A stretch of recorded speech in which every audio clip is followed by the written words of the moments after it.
here's a reality check, and we're going to tick through three things that he said. The first one was that former Presidents Barack Obama and Joe Biden undermined aviation safety standards with DEI hiring practices at the FAA. That is just misleading. Now, we should note that this administration recently wiped the federal websites, many of them, of any mention of DEI. But when you do an Internet Archive search, the FAA's DEI policy has actually been on the agency's website and actually been in effect since at least 2013, and certainly during the first Trump administration. So he's trying to link it to these two past presidents, but it in fact was very much in effect and on the website during his first presidency. And then this idea of lowered standards. I should point out that despite today's air disaster, Jim, the FAA points out that they have some 45,000 flights that land and take off, traveling with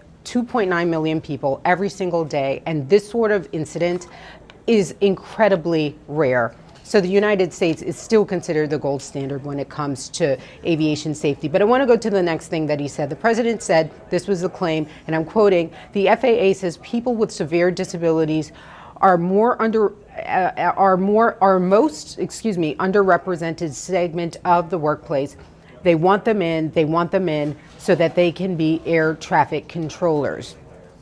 That claim is simply misleading. He also went on to say the FAA website states they include hearing, vision, missing extremities, partial paralysis, complete paralysis, epilepsy, and there's a long list of other disabilities. And if you have any of those, you qualify for the position of controller. And that too is misleading. Look, he is pulling language that did exist on the FAA's DEI website.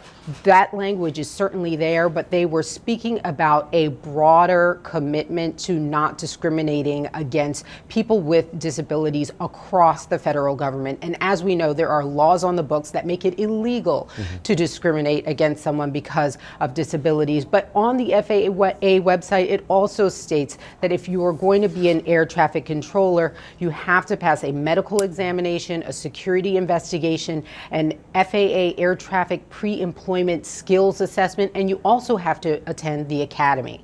And the academy is quite stringent. And the bottom line is, if you don't have the skills to pass through the air traffic control academy, you are not directing planes in the tower. So that was misleading.